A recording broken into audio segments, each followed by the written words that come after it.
Some trucks from the 1970s were built like retirement was optional. No touchscreens, no fragile plastic luxury, no computer arguing with the driver before sunrise. Just steel, torque, simple controls, and enough mechanical honesty to make a modern service department nervous. Today, we're counting down 10 American workhorses from the 70s that earned the word bulletproof the hard way. On highways, mines, logging roads, job sites, and long hauls where failure was expensive. These are not here only because they look cool, although some absolutely did. They are here because drivers, mechanics, and fleet owners learned to trust them. Subscribe to Smart Buy Motors if you like trucks with real character, real durability, and stories that smell faintly like diesel, hot brakes, and old shop floors. Now let's get into the 10 most bulletproof American trucks of the 1970s, built to last and born to work. At number 10, the International Fleetstar. This is the kind of truck that makes the word bulletproof feel less like marketing and more like a job description. The Fleetstar was built for operators who needed a serious working machine, not something pretty enough to park in front of a steakhouse. In the 1970s, it showed up in the places where weak trucks got exposed fast. Construction sites, local hauling, municipal fleets, dump work, delivery routes, and rough vocational service.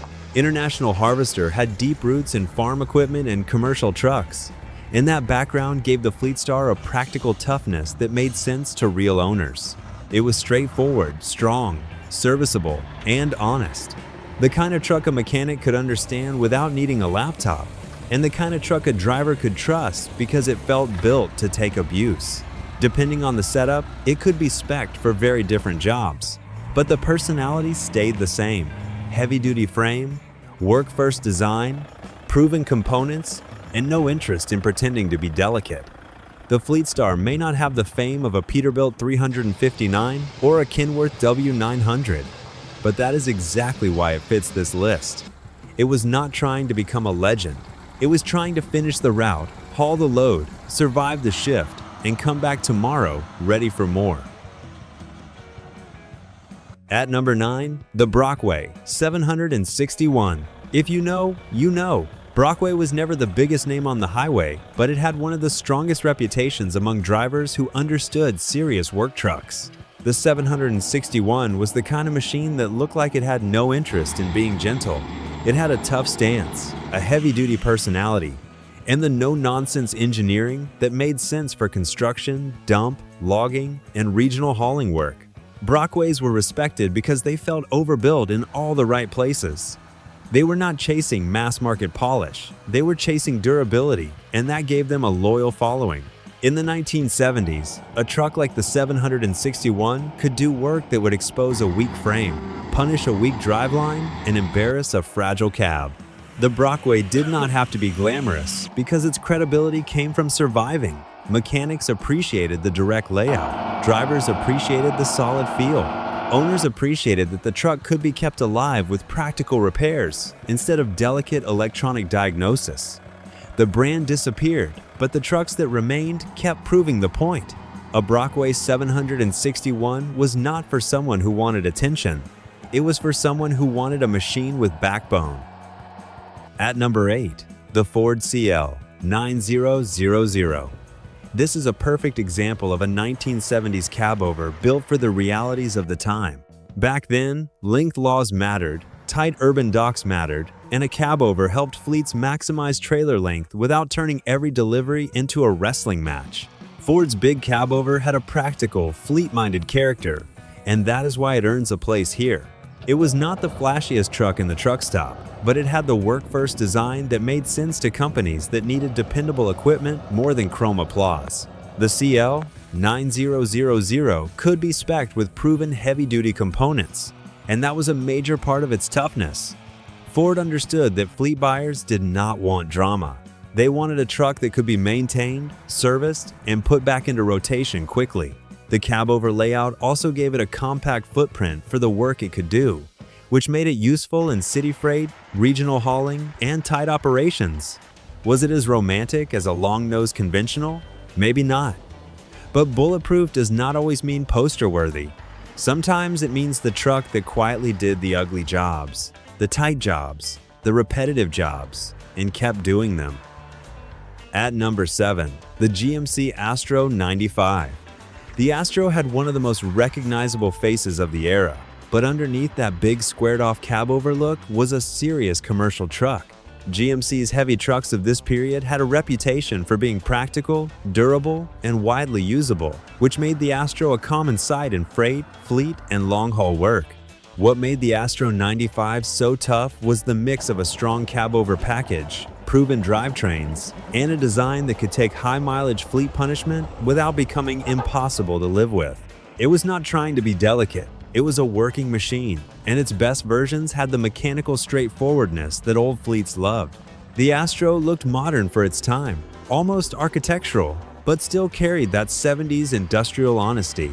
Drivers did not always love cabovers for comfort, especially compared with later conventionals. But the Astro earned respect because it did its job. Weak trucks get exposed fast in fleet service. The Astro survived that world because it was useful, serviceable, and tough enough to become part of American trucking history. At number 6, the International Transtar 2 CO 4070. If the GMC Astro was a familiar cab-over face, the Transtar 2 was one of the era's defining hard-working cab-overs. International Harvester knew how to build trucks for operators who lived in the real world, and the Transtar 2 reflected that. It was designed for freight, fleet use, and long-haul work at a time when cab-overs were often the smart business choice. The CO 4070 had compact overall length, serious commercial bones, and a reputation for taking daily use that would quickly reveal a weak truck. One reason it feels so bulletproof is that International understood vocational durability. The company had deep roots in farm equipment, medium-duty trucks, and heavy commercial work, so toughness was part of the brand's identity.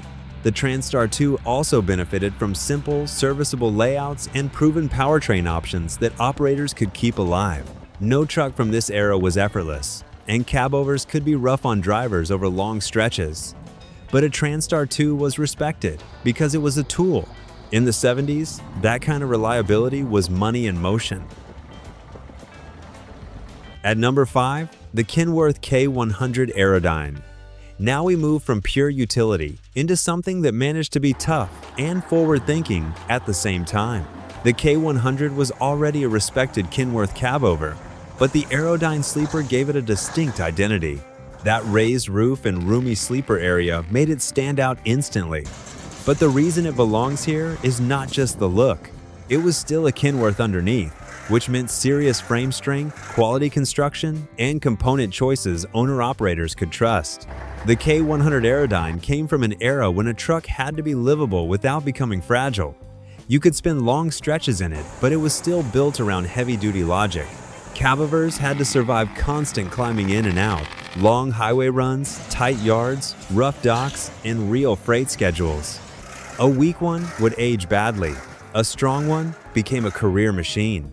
The K100 Aerodyne earned that reputation because it blended driver appeal with real work capability. It had character, presence, and the mechanical backbone to make the style mean something. At number 4, the Autocar DC. If this list were judged only by brute duty attitude, the Autocar DC could make a serious argument for number 1. Autocar was famous for building trucks that felt less like consumer products and more like industrial equipment with headlights. The DC was used in some of the harshest work, including construction, heavy hauling, dump duty, and vocational jobs where ordinary highway tractors would get humbled quickly. What made the Autocar so bulletproof was its overbuilt nature. These trucks were not designed around softness. They were designed around strength, access, and long service life. The hood, frame, axles, drivetrain choices, and cab layout all carried the feeling of a machine expected to spend its life around dirt, steel, gravel, heat, mud, and overworked mechanics. An Autocar did not need to be sleek, because sleek does not help when you are dragging a load out of a job site or crawling through a quarry. Operators liked them because they could be configured for serious work and repaired with an old-school mindset. The harder the job, the more sense the Autocar made. At number 3, the Peterbilt 359. The 359 is one of the most loved American trucks ever built, and unlike many icons, it was not just popular because it looked good. Yes, the long hood, aluminum, chrome, and classic stance gave it serious presence. But the reason it became legendary is that it backed up the image with real durability and owner-operator logic. A 1970s Peterbilt 359 could be spec'd with respected engines, tough transmissions, strong rears, and traditional construction that made sense for serious miles. It was the truck for someone who saw their rig as both a business tool and a personal statement. That matters because owner-operators tend to be brutally honest. If a truck makes money, holds together, and can be maintained over the long term, it earns loyalty. If it only looks good, it becomes expensive driveway art. The 359 earned loyalty.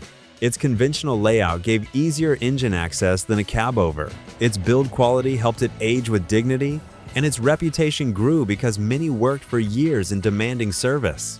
It felt like a truck built to be rebuilt, not discarded. At number 2, the Kenworth W900. The W900 almost feels permanent, like it was carved into the American highway and then the industry built itself around it. In the 1970s, the W900 represented durability mixed with long-haul capability. It was not just a truck. It was a platform that could be shaped for hard work, big miles, heavy loads, and the preferences of drivers who knew exactly what they wanted. The long hood made service access easier. The frame and component choices could be built for punishment. The cab had that classic Kenworth feel, solid, purposeful, and less disposable than many newer machines. The W900's strength is that it could be both a workhorse and a prestige truck without losing credibility. Some trucks are respected by fleets, some are loved by owner-operators. The W900 managed to do both, and that is a major reason it stayed relevant for so long. In 70s form, it carried mechanical simplicity and heavy-duty honesty, while also offering the presence that made drivers proud to run one. The W900 was not bulletproof because it never broke. It was bulletproof because, when maintained properly, it could absorb years of hard use and still feel worth saving. And at number 1, the Mack R Model. For this title, the top spot has to go to the truck that practically defines built to last and born to work. The Mack R Model did not need to whisper about toughness because everything about it said the same thing out loud. The squared hood, the bulldog badge, the compact muscular stance, the vocational attitude, and the real-world reputation all point in one direction. This was a truck made to take punishment. In the 1970s, the R Model was everywhere for a reason. It served in dump work, construction, regional hauling, refuse, road tractors, municipal fleets, and hard commercial duty, where trucks were not treated like collectibles. They were tools, and tools got used. Mack's integrated approach, strong drivetrains, and deep reputation in heavy-duty applications gave the R Model a level of trust few trucks could match. Drivers knew it was not always the softest or fanciest machine, but that was never the point. The point was that an R Model could wake up before sunrise, take a beating all day, and do it again tomorrow. Mechanics respected the practical design. Owners respected the long service life. Fleets respected that these trucks could be rebuilt, repurposed, and kept earning. That is the heart of Bulletproof. Just a machine so honest and tough that decades later, people still look at one and assume it could probably go back to work. That is what made the best trucks of the 1970s different. They were not built around planned obsolescence or fragile image. They were built around labor, serviceability, and mechanical trust. Some were icons, some were underrated, some were rough around the edges. But every truck on this list earned its place by proving that durability is not a slogan. It is a life story written in oil stains, cracked paint, worn seats, and another load delivered.